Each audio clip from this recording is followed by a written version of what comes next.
নমস্কার বন্ধুরা, আমি দীপান্বিতা। আমি আপনাদের আগের ভিডিওতে দেখিয়েছিলাম শীতের বিভিন্ন সবজি দিয়ে ভেজ ঝাল ফ্রিজ রেসিপি। আজ দেখাবো উত্তর ভারতের একটি প্রসিদ্ধ ডিশ, যার নাম হলো মেথি মটর মালাই। এটা চটজলদি তৈরি করে নেওয়াও যায় আর খেতেও খুব টেস্টি হয়।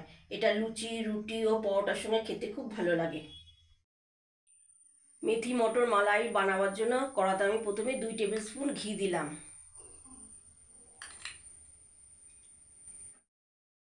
ঘিটা এবার গরম হয়ে গেছে, এর মধ্যে দিলাম 4টে ছোট এলাচ, আর দিলাম কিছুটা লবঙ্গ, আর দিলাম 10টা গোলমরিচ, আর একটা তেজপাতা। তারপরে দিলাম 10-12টা রসুনের কোয়া, আর দিলাম 4টে কাঁচা লঙ্কা। তারপরে দিলাম 1 ইঞ্চি আদা টুকরো করা। 30 সেকেন্ডের মতো এটা ভাজতে হবে। 30 সেকেন্ড পর দিলাম 2 টেবিল স্পুন চার মগজ, আর দিলাম 12টা কাজু। তারপরে দিচ্ছি 3টে মাঝারি সাইজের কুচানো পেঁয়াজ,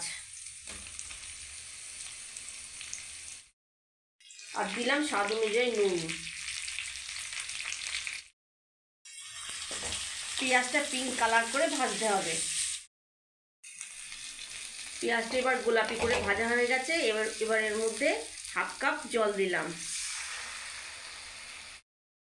এবার ঢাকা দিয়ে 4 মিনিট কুক করতে হবে।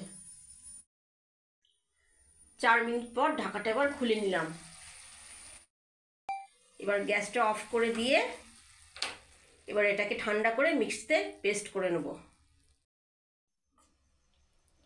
মিক্সির মধ্যে এরকম একেবারে ফাইন পেস্ট করে নিতে হবে।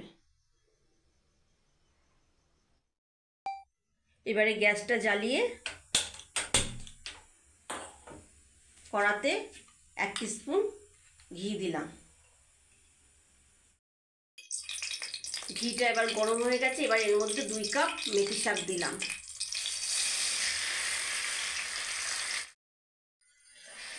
এটা 2 মিনিট ধরে রান্না করতে হবে। 2 মিনিট ধরে রান্না করার পর এর মধ্যে দিলাম 1 কাপ সেদ্ধ মটর। তারপরে দিলাম তৈরি করা পেস্টটা।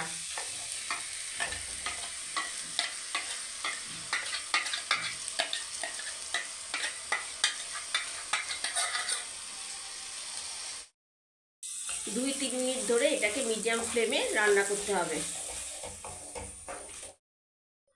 এখানে একটা জিনিসের উপর খেয়াল রাখতে হবে,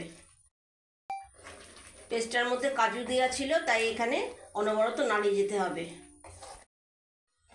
না হলে কড়ার গায়ে লেগে যেতে পারে। পেস্টটা এবার গাঢ় হয়ে এসছে। এবার এর মধ্যে 1 গ্লাস দুধ অ্যাড করে দেবো। আপনারা দুধের পরিবর্তে জলও অ্যাড করে দিতে পারেন। দুধটা দিলে কি হয়, গ্রেভির কালারটা একদম হোয়াইট আসবে। তারপরে দিলাম 1 চামচ চিনি।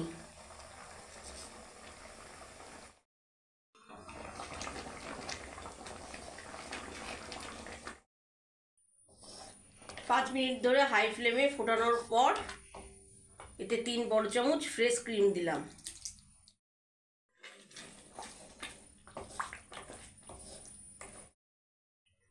এবার আবার রান্না কমপ্লিট। এবার এর মধ্যে কিছুটা ধনেপাতা কুচি মিশিয়ে দিলাম,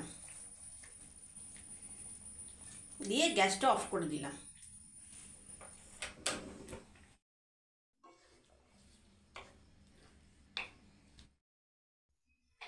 এই মেথি মটর মালাইটা প্রায় আমি সন্ধেবেলায় করে থাকি।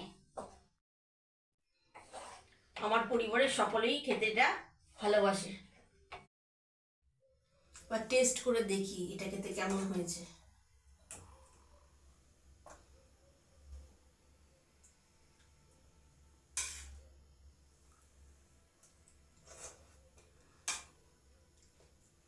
এটা খেতে অপূর্ব হয়েছে।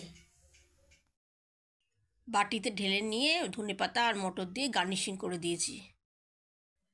আমার এই আজকের রেসিপিটি কেমন লাগলো কমেন্ট করে জানাবেন, ভালো লাগলে লাইক করবেন। আরও অনেক রেসিপি পেতে আমার চ্যানেলটিকে সাবস্ক্রাইব করে দেবেন। আমার এই ভিডিওটি দেখার জন্য আপনাদের অসংখ্য ধন্যবাদ।